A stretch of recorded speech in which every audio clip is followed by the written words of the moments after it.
Dreams about the end. What the future holds, blessed is he that reads one, and they that hear to the words of this prophecy, and keep those things which are written therein, for the time for is at hand. Revelation 1-3. These 4 steps, read, hear, keep, and understand timed, are the foundations for anyone who desires to survive the destruction of the last days and enter God's kingdom. God also said to the prophet Habakkuk, write the vision.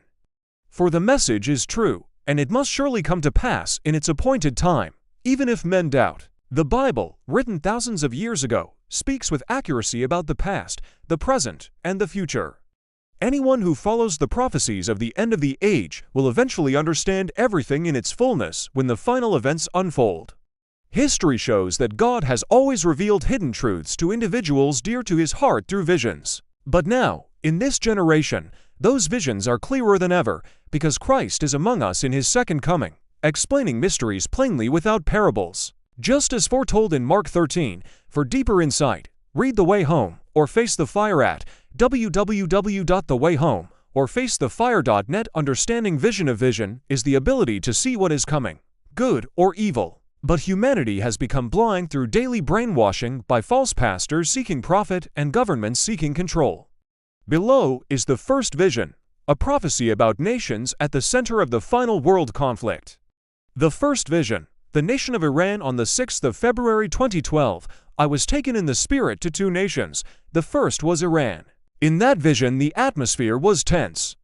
People were running in confusion and fear. No one spoke to us. The man who took me there did not explain anything until we reached the second country.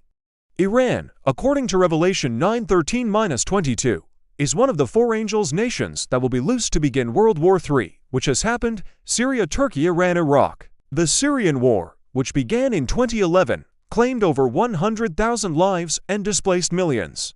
When this prophetic war spreads fully, 2.5 billion people will die, and the war will last 13 months. Revelation 9:15. The earth is only one step away from an irreversible disaster. Iran's conflict with America and Israel is not political. It is a prophecy, and nothing will stop it, regardless of who rules America. The second country, Israel, Judah. I was taken to Israel's military zone, their secret computer command room. On a giant screen they monitored Israel and global activities. Tension was greater here than in Iran. Their military zone was also Israel's bomb house, filled with heavily armed soldiers operating under intense pressure. I will not reveal everything I saw.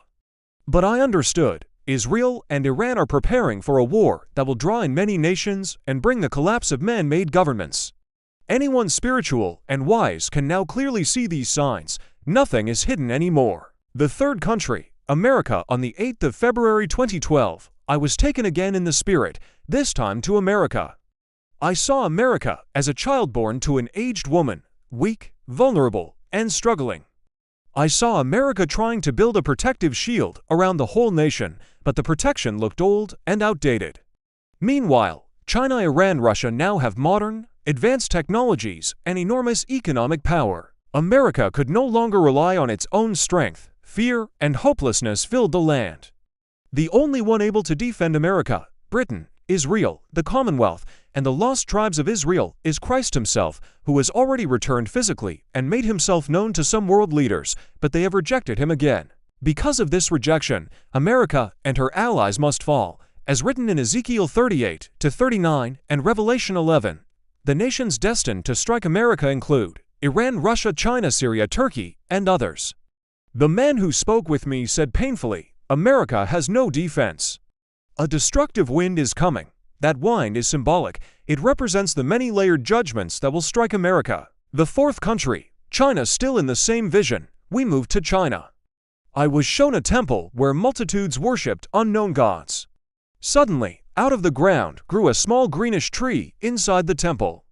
As soon as it appeared, many people abandoned their idols and began worshipping through this little tree, as if they had been waiting for it. This symbolizes Christ's growing influence in China, especially during crises like the coronavirus pandemic. Yet this is only the beginning. The worst is still ahead. China and Russia will join together after America, Israel, and the West fall, fulfilling Revelation 11.